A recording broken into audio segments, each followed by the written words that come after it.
Morning vibes continue చేస్తూ let us begin the show, but you can watch this video in 1.5 speed to save your time. Let us begin the lesson. Nice.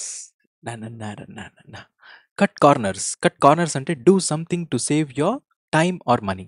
Me money or time save చేసుకోవడానికి మీరు చేసే పని ఏదైనా ఉంటుంది అని అంటే that is cutting the corners, right?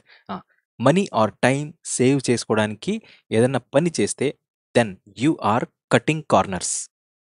మళ్ళీ money or time save చేసుకోవడానికి మీరు ఏదైనా పని చేస్తే యూ ఆర్ కటింగ్ కార్నర్స్ అని. Cut the mustard. మస్టర్డ్ అంటే మీకు తెలిసిందే కదా, మీకు తెలియట్లేదు అసలు నేను వంటలు ఎంత బాగా చేస్తాను అంటే you can't even imagine.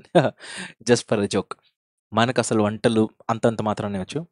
Now cut the mustard అని అంటే మస్టర్డ్ ఆయిల్ ఏదో వస్తుంది కదా, ఆవాలా ఏదో. కట్ ద మస్టర్డ్ అని అంటే ఒకరి ఎక్స్పెక్టేషన్స్ని మీరు మీట్ అవుతున్నారంటే you are cutting the mustard. లేదు, ఎక్కడన్నా మీరు ఏదైనా వర్క్ చేస్తున్నారు, అందులో కనుక సక్సీడ్ అవుతున్నారు అని అంటే, లేదా అందులో కనుక మీరు సాటిస్ఫైడ్గా పర్ఫామ్ చేయగలుగుతున్నారు అని అంటే you are cutting the mustard, right?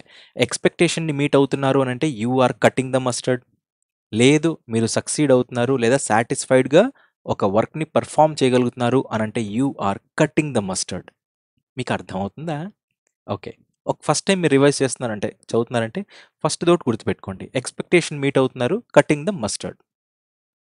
Next, cut to the chase. Cut to the chase, come to the point.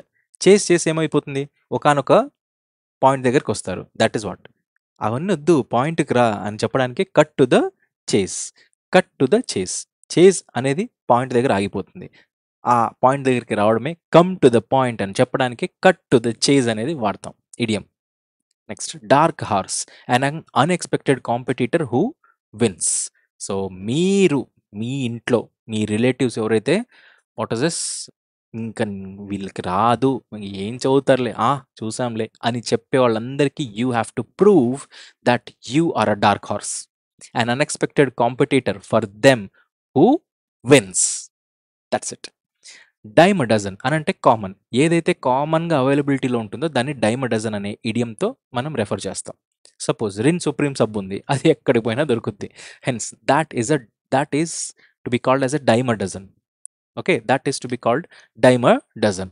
Okay, అది ఏదైనా ఫారిన్ కంపెనీ సోప్ ఉంది, that is not dime a dozen, that is not common. So that which is common is dime a dozen. Because that is common, that doesn't have that particular value. That which is very common and which has no particular value, right? Dime a dozen. Okay. Don't count your chickens.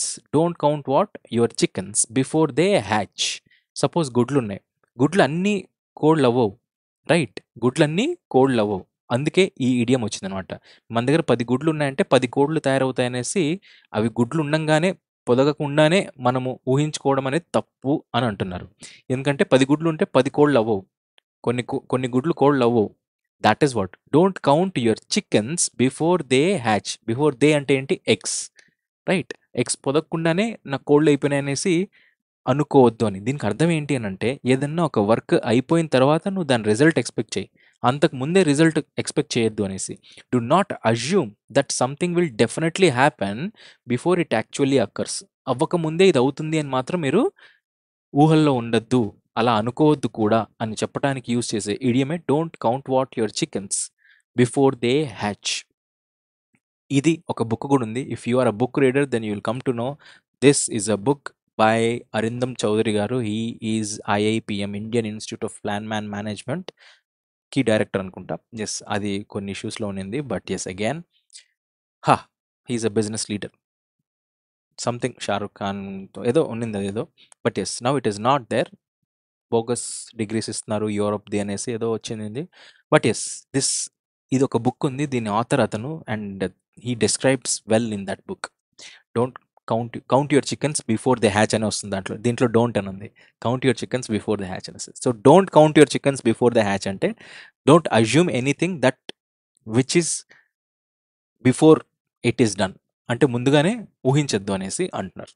Okay. Don't judge a book by its cover. ఇది మీరు చాలా సినిమాల్లో చూసి ఉంటారు, right? కవర్ని చూసి మీరు ఆ బుక్ని జడ్జ్ చేయొద్దు అనేసి. అంటే ఒక మనిషిని చూసి ఇనీషియల్గా చూస్తానట్లే వీడు ఇట్లా అని మాత్రం ఒపీనియన్కి రావద్దు అని. Do not form an opinion based solely on one's or someone's appearance. Donkey's years. Donkey's years అని అంటే గాడిద సంవత్సరాలు అనేసి. సింపుల్. లాంగ్ టైమ్ అయ్యింది అని చెప్పటానికి, ఇంకా కరెక్ట్ చెప్పాలంటే అ వెరీ లాంగ్ టైమ్ అని చెప్పడానికి డాంకీస్ ఇయర్స్ అంటాం. డాంకీస్ ఇయర్స్ అంటే అ వెరీ లాంగ్ టైమ్ అని. డౌన్ ఇన్ ద డంప్స్ అంటే మిజరబుల్, సాడ్, బాధలో ఉన్నాను అని చెప్పడానికి I'm down in the dumps అని అంటాం. నేను బాధలో ఉన్నానని చెప్పడానికి sir I'm down in the dumps అని అంటాం. మిజరబుల్. నౌ డ్రా అ బ్లాంక్. డ్రా అ బ్లాంక్ అంటే బ్లాంక్ ఫేస్ పెట్టడం. డ్రా అని అంటే డ్రాయింగ్ అంటే చూపించడం. ఇక్కడ బ్లాంక్ ఫేస్ని చూపించడం. బ్లాంక్ ఫేస్ ఎప్పుడు వస్తుంది? When you don't have any answer to answer a question. So when you forget to get an answer or when you forget recalling something, ఏదన్నా ఒకటి సడన్గా వాళ్ళ పేరు ఏంది అని అంటే ఇలా బ్లాంక్ ఫేస్ పెట్టేదే డ్రాయింగ్ అ బ్లాంక్ అంటాం. ఇది ఫస్ట్ వన్. రెండోది ఏంటి అని అంటే to be unable to remember or recall. అంతే, సేమ్ ఇదే ఇక్కడ రాశాను. సో ఫైనల్గా ఏంటి అని అంటే మీకు ఏదైనా క్వశ్చన్ వేసినప్పుడు ఆన్సర్ రాకపోతే చెప్పు, ఏదో రాదనైనా చెప్పు అని అంటామా లేదా? So keeping a blank face is drawing a blank. ఎందుకు? ఆన్సర్ రానప్పుడు, లేదా రీకాల్ చేస్తూ ఉంటే రీకాల్ అవ్వనప్పుడు. ఈ రెండిట్లప్పుడు will keep a blank face and that idiom is drawing a blank. Next. This is it and this is all. We'll call it a day and happy weekend. This is it and this is all. This is up. Good day to you. Bye bye.